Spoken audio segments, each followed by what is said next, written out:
Welcome back to the Authentic Online Marketing Podcast. I'm your host, Ruthie Gray, and all month long we're covering entrepreneurial highlights that go with running an online business. Many of our listeners are writers and authors, so I know you're going to especially love listening to my guest, Kent Sanders. You'll learn why he feels so strongly that writers are entrepreneurs, a different mindset about generating funds than the one many Christians grew up with, and how to develop your writing passion as a way to pay the bills. Kent Sanders is the founder of Inkwell Ghostwriting, which helps leaders grow their business through books and other content. He's also the author and co-author of numerous books, including 18 Words to Live By, A Father's Wisdom on What Matters Most, and co-author of The Faith of Elvis, a story only a brother can tell, with Billy Stanley, Elvis Presley's stepbrother. Kent is the host of the Daily Writer podcast and the founder of the Daily Writer Club, a membership community that helps writers build a business with their skills. You are going to love his practical, down-to-earth knowledge. And now, listen in. Welcome to Authentic Online Marketing with Ruthie Gray. Growing awareness for your blog, podcast, book, or product involves more than dancing to reels and yelling, "Buy my thing." This show models quality over clamor so you can put your spin on your message and market in a way that feels authentic to you, because nobody wants to sound like an infomercial. And now, here's your host, Ruthie Gray. Welcome to the show, Kent. Tell us a little bit about what you do, your podcast, writing, all the things so our listeners can get to know you. Well, Ruthie, first of all, thanks for having me on the show. It was fun having you on my podcast a little while back, and now it's great to kind of turn the tables and be on your show. So thanks for the invite, first of all. So basically, my whole life revolves around writing and books, and there's a few different ways that happens. My main thing, and I would say my bread and butter, so to speak, or my day job, if you will, is that I'm a ghostwriter, and I write memoir, business books, and personal growth books for people. And then kind of a side business, although it's growing rapidly. So it's, sometimes you have to balance these things out.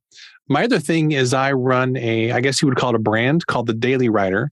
And that consists of a daily podcast where I teach people about writing and productivity. And then I run a membership community called the Daily Writer Club, which is for authors who want to write more books and build their writing business and make more impact in the world. And then I also am actually just now launching a upper level mastermind called the Daily Writer Elite Mastermind.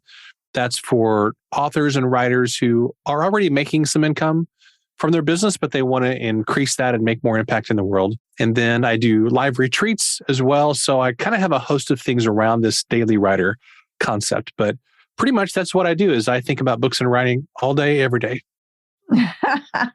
It sounds like quite a passion. It is. It really is. When did you develop this passion, or did you always have a writing passion?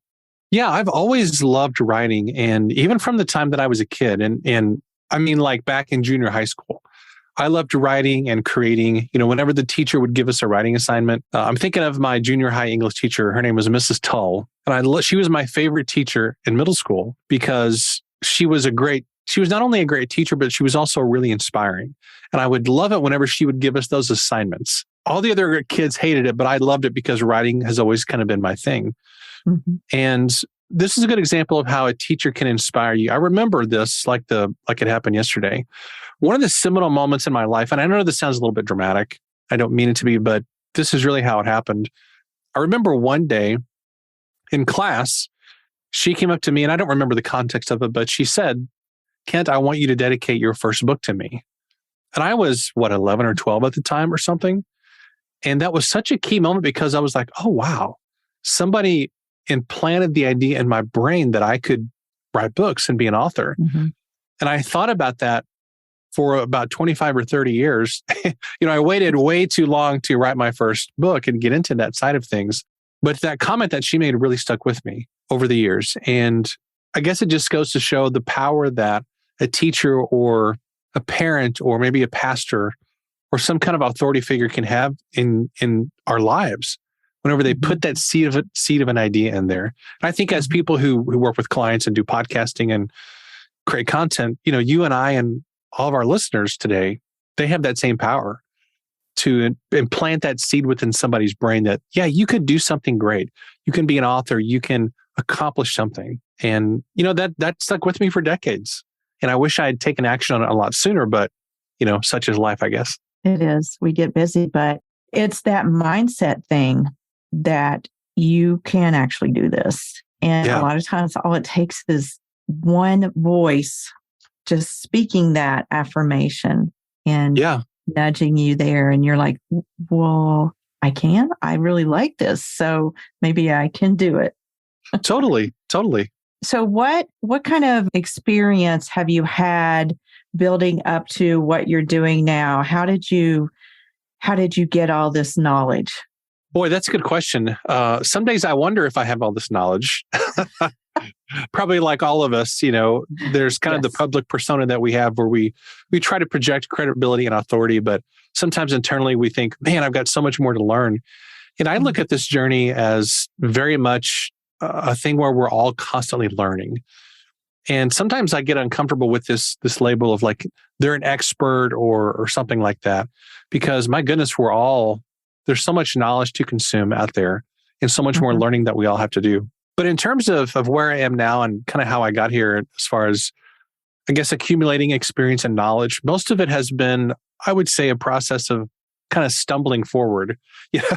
Sometimes when you see somebody who has a podcast that's been around for a while, where you see somebody who has an established business or they have published books out there, it almost seems like those things were inevitable in the sense of, here's this highly polished thing that exists, and we don't see the work and the messes and the mistakes that went into creating that finished product. But for me, it was very much that way.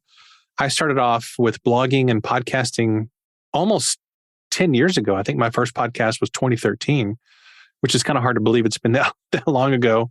But I wrote my first book and nobody read it or bought it. I think maybe 10 people read it, if that. But it gave me the experience of having written a book, and it gave me the joy of seeing a finished product, which was a lot of fun. And then I went on from there and began writing more stuff, doing more podcasting, doing more freelance work.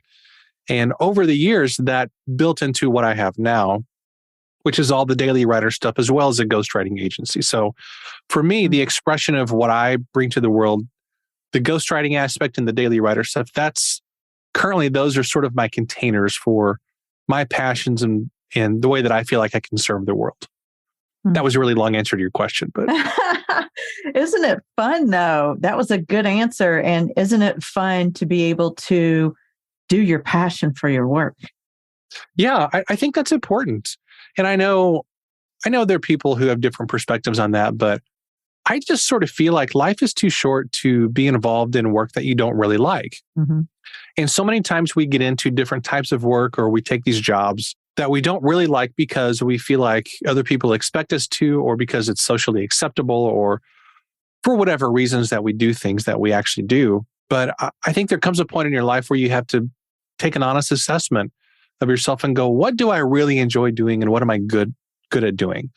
And if you're really good at something, but you maybe don't enjoy it that much, I think there are ways to take your skills and start to enjoy them more. Maybe you're not doing your skills in a way that brings joy. Maybe there's a different way to channel your passion and your skills in a direction that is beneficial financially, but also that you really enjoy and that can be successful. So I think the whole process is just one where we just have to be honest with ourselves, and where we're willing to take a leap on things and we're willing to discover different possibilities and opportunities. I feel like the journey is never really done. No. And we never really totally arrive at that place. It isn't, but that is really good advice. It is scary. It's almost like you're stepping off a cliff and you have no net. Yeah.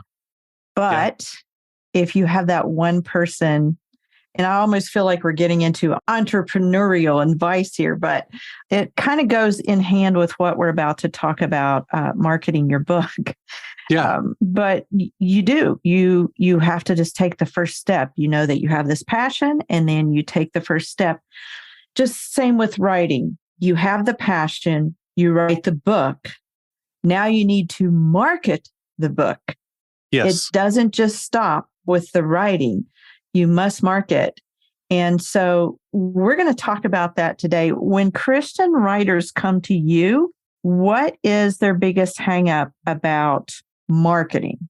Well, I would say the number one thing is that Christian people, and again, I'm painting with a very broad brushstroke here, and I realize that, but as a whole, people of faith tend to be very uncomfortable talking about money. And I think the reason is that we have been taught that money's bad, it's not good to want money, that wealthy people are bad, or they're evil, or they're greedy, or whatever. And I confess I thought that way for a long time because I came from the worlds of church ministry, and I worked at a Christian college for 17 years until I left that job a couple of years ago to do ghostwriting full time. And that was really the mindset of it. And there was really an ethos, I would say, of that the more that you're struggling financially, the more spiritually beneficial that is. I know that's like a twisted thing, but there's really that mindset a lot of times in the Christian community of, we don't have a lot of worldly goods and we're not trying to get rich and we're kind of scraping by, but we're doing the Lord's work and we're doing good in the world and we're saving souls. And I mean, I think all those things are good things. It's good to save souls and spread the gospel. Right. But wouldn't it be better if you could do it while not having to worry about if you can pay your gas bill this month or if you can put gas in your car? So when people come to me and we talk about these things, I oftentimes share a story that really impacted me. This has been a few years ago when I still worked at our college. One time we're doing this big event, and it was an annual event where we would have all these guys from area churches come in, and they would have speakers and we would take a big offering for the school and things like that. And I was standing in our gymnasium, and the president of our school at that time, he was talking about a donor who promised to give a matching gift to the school if guys raised $40,000 that day, if they pledged or gave 40 grand that day, which in my mind, I was like, well, that's a lot of money. And 40 grand is a lot of money, make no mistake about it.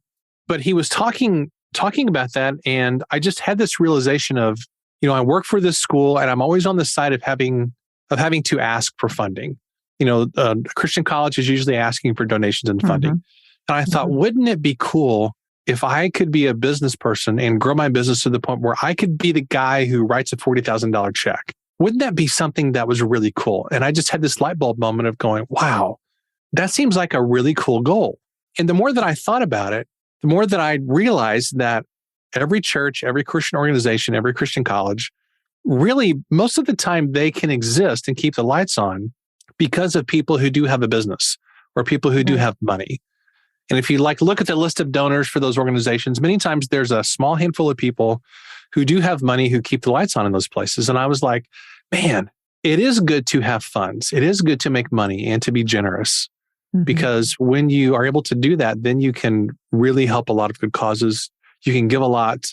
You can establish scholarships for students or whatever it is that you want to do. So I try to help people of faith see that perspective on things. That is such a good point. I was reared in a Christian home. My dad was a pastor. We had very little money. Yeah, so you're very intimate with that world. I am well familiar with that world and also familiar with the concept that not necessarily that my dad felt this way, but in the Christian circles, you if you're wealthy, it's taboo and you must not be doing the right thing. You should probably give it up and go to the mission field. Right. But there is so much good that we can do, and the Lord decides who He's going to bless with big and who's going to bless with smaller. Yeah. Or creativity or something else. So writers have lots of creativity, and it's not wrong to charge for your services, especially if you want to support your writing habit, right? Absolutely. So let's talk about tips for generating funds as a writer. What would your top 3 tips be? I would say number 1 is just do some freelance work. I know that sounds really simple, but for me, the number 1 way that I generated money in the beginning of building a business was I just did freelance work. The very first thing that I did is I wrote podcast show notes for This is a very successful guy in the business world. Probably everybody knows who this guy is. He's written tons of books. He's very, very popular. And he's also a super, super nice guy. And really, really fun to work with. I've got a friend who was his podcast producer, and he asked me if I would write show notes for his podcast. So that's what I did at the beginning. And I loved it. And I learned a ton from this gentleman because I was listening to his podcast every week. And I was like, man, that's kind of cool. His guests would be talking about generosity and business and success and all these things. And I found that doing freelance work with the right person actually made me a better business person. It wasn't just, the value for me wasn't just in getting paid for it. It was in what I was learning too. Well, that led to some other clients whose podcasts I would write show notes for. And that led to some other things, editing and then writing articles and blog posts, those kinds of things. And so it just grew over time. So I think freelancing can be one great way to generate income. Another great way, I think, is just to sell some stuff because we all have junk in our house. And if you can just go out and sell some stuff, if you need to hire an editor for your book or a graphic designer or whatever, just go through your house and sell some stuff. That's actually how I funded the editing on my second book. I didn't have the extra money to pay an editor, so I sold a bunch of my books and raised a few $100s and was able to pay for editing that way. That's so practical. Yeah, I think we make this just really complicated. I mean, it's really not hard to generate like let's just say $1,000. If you are motivated, you can generate $1,000 pretty fast. If you're just willing to hustle a little bit, get rid of some stuff, be assertive, and ask people if they maybe need some help writing blog posts or editing or whatever it is. And I think the third tip would be just stop spending money on some stuff, like eating out or cancel some subscriptions that you have, cancel Netflix for a little while or whatever it is. There's all kinds of ways to generate a few extra dollars. It doesn't have to be really complex. That's super practical. And probably most people have not thought about just selling their stuff. I know our oldest daughter, she kills it on Facebook. All she does is like clean out her closets and her kids' toys. And so when we have stuff that we replace, like a chair or something like that, we just give it to her. We're just like, please just sell this. You can keep the money. Just get it out of our hair. Facebook Marketplace, people. I think part of it too is that as creatives and as writers and people who do things like podcasting, and we kind of see ourselves as creatives, sometimes we just don't want to get our hands dirty because we think certain things may be a little beneath us, or we don't want to have to do like menial labor or go through the hassle of cleaning out our garage. But this is how people make things work on a real practical level. So, and I've told my wife before, and I'm really serious about this. I'm like, hey, if my ghostwriting business tanks, if my daily writer stuff tanks, I have no shame. I would go deliver pizzas or I would drive for Amazon if I had to. Like, I have no shame about doing any of those I would clean toilets. I mean, I hope I don't have to. I want to add more value to the world than just doing that, but I'm willing to do that if I had to. Well, that brings me to my next question for you. You have obviously these different hats that you wear. You have the ghostwriting, and then you have your daily writer umbrella of services. How do you market your own writing services? That's a really good question. And I would say I don't do a very good job. Well, it's actually even worse than that. I don't do any traditional marketing at all for it. It's all referral and word of mouth, which is actually the best kind of marketing for those. That's what I was going to say. And I figured you were going to say that, and people need to hear about that. So speak to that for a minute. Sure. So I have a little strategy, which seems kind of silly on the surface, but it's very effective. And that is in terms of building a relationship specifically for ghostwriting stuff. Now, there's some cross-pollination between my author coaching and the Daily Writer podcast and the membership group and ghostwriting. But really, they're kind of separate, but there is some cross-pollination because they both involve books and writing. But in terms of the ghostwriting side of things, my secret strategy is I try to find an excuse to get into people's mailboxes.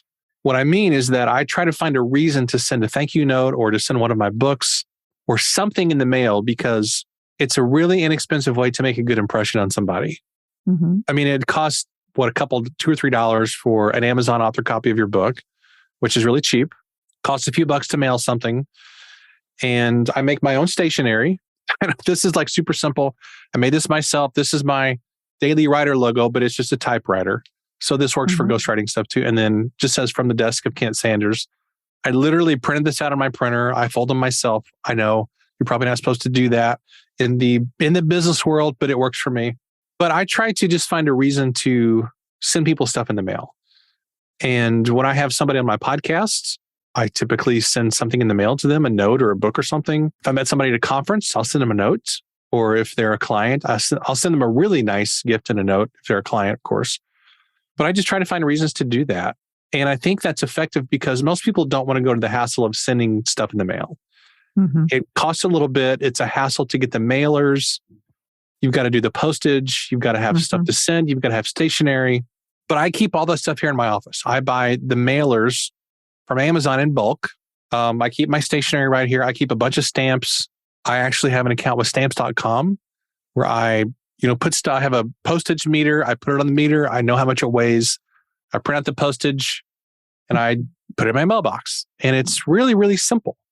I don't have to go to the post office. System for that. That's it took and it doesn't really take that much to set up a system to mail stuff. You just have to get the supplies and have them ready. The reason we don't send stuff in the mail is because we don't have the supplies handy, and going to the post office is a massive hassle.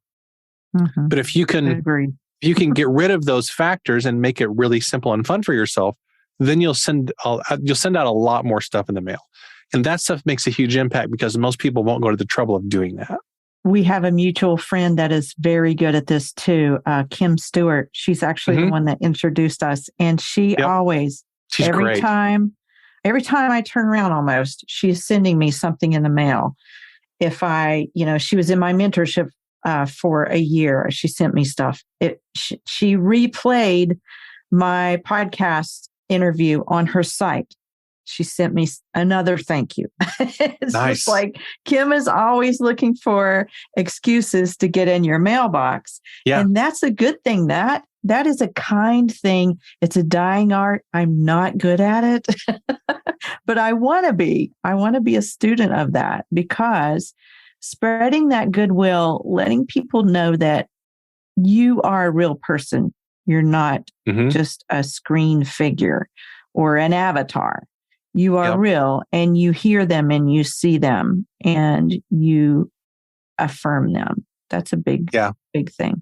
And I think part of it too is that sometimes we don't know what to write in cards.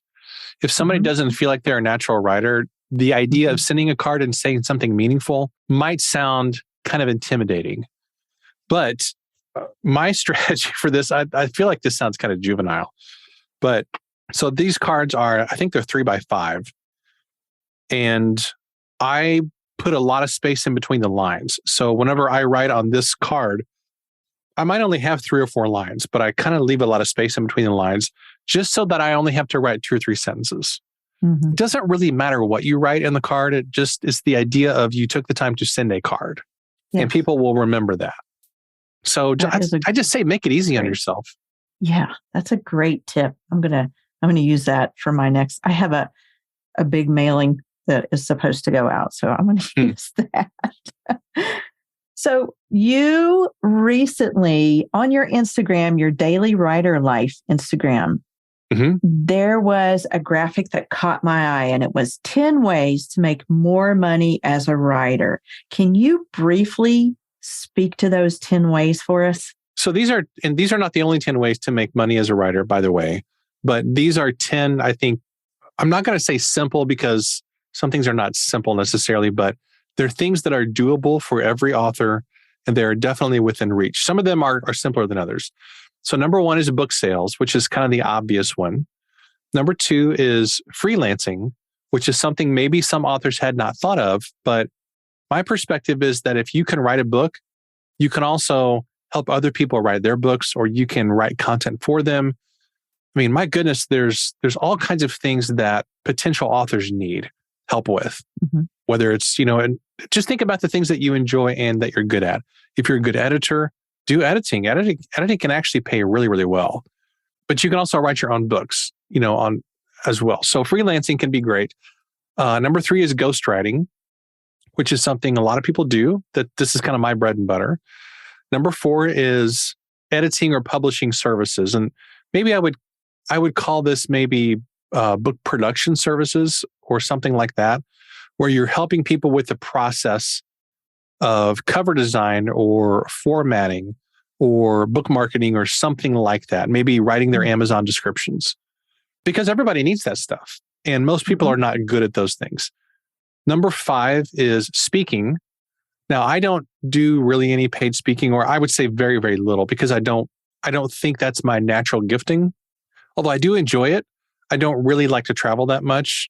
Like as an introvert, I perceive of travel as kind of a big hassle, especially like with all the Southwest Airlines stuff recently.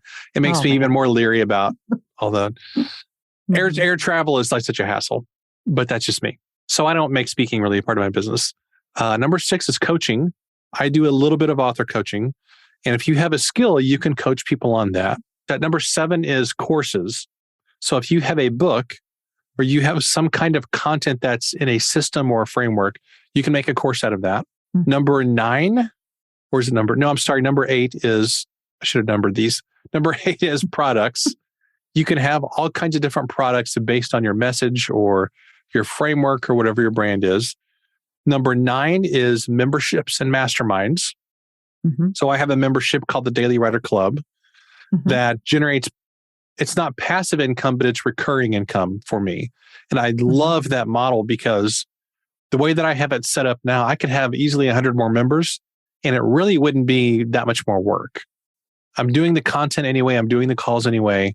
I have all the systems in place for it. So once you get a membership set up and you add more people to it, it's kind of like just having more money for doing basically the same amount of work.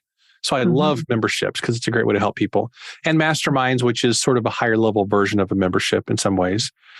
And then the final one is affiliate marketing, which I really, really love. And I should also say sponsorships are a part of that. So I just recently got my first paid podcast sponsor, which I just was ecstatic about, because it's like, hey, they're paying me to promote their product on my podcast, which is something I would have done anyway. But I'm getting paid for it now, which is cool. So those are 10 ways that authors can make money. Okay. So on the one that you were talking about with the membership, because this kind of leads into my next question, and those are fantastic ways. I have all kinds of questions, but we only have a limited amount of time. You might have to come back. Happy to if you need me to. So you have a membership. Tell us a little bit more about that and how the folks could access that or be involved in that if they wanted to. Sure. So it's called the Daily Writer Club, and this is a membership community that helps nonfiction authors write books and build their platform so they can grow their income and increase their influence and impact. So essentially, if you're a nonfiction author, this community will help you, number one, get around other people who are on the same journey. And that's half the battle, honestly.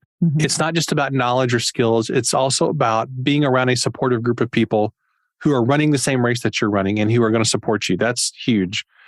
But we also do weekly live calls. So I do teaching almost every week. Sometimes we have guest experts come in. Like yesterday we did, so we're recording this on a Thursday. Our call yesterday, it's kind of a weird topic, but I talked about the power of anti-goals. So not just having goals and things that you want to accomplish, but what are some things that you need to stop doing to help you become more successful? Like, stop doing things you don't want to do. Stop committing to extra things. Stop comparing yourself to other people. Those are all things that hinder our success. So we did a session on that. Every week, we also do a 2-hour writing sprint as part of the club. And not everybody does this, but a pretty good chunk of people. We get on for 2 hours. We get on Zoom for a few minutes, then we shut Zoom off, and then we write. And then we check in at the top of the hour again to see how our progress was. And then we do Zoom we get off Zoom for the next hour. So that's a really fun part of the club. That sounds amazing. How about you give us the link for that so that the folks can check it out too when they are listening, and we'll put it in the show notes. Yeah, it's really simple. It's dailywriterclub.com. Oh, okay. I like that. That's easy enough. Dailywriterclub.com. Okay. Well, this has all been amazing, Kent. I'm so thrilled to share you with our listeners, many of whom are writers, which I've said before. And I think that marketing is kind of a big hole in a writer's life, because really, if you're a true, you want to write, then you really don't want to market. That's what I have seen.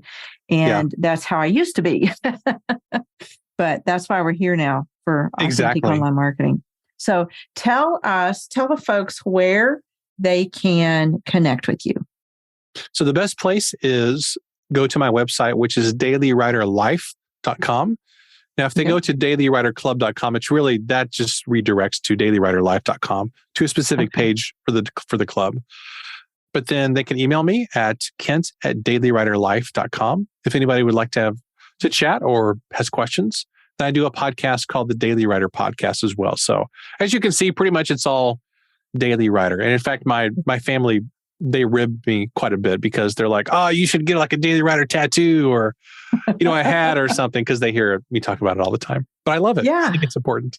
But that's simple. And it should be a mantra for all of us who are writers. Yeah. The basic idea is a lot of people, and marketing is really, really important. But if you don't have a book to market, then marketing isn't going to help you very much.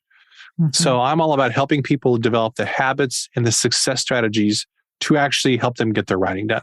Absolutely. And that's what we need. Somebody practical out there that is affirming us that, yes, we can write, and then helping us along. So totally. That is fantastic, Kent. Thank you again. Thank you so much for spending time with us and giving us all these little wise nuggets. And like I said, you're probably going to have to come back. Happy to. If I can serve your audience, I'm happy to do that. All right. Thanks again. Yeah, thank you.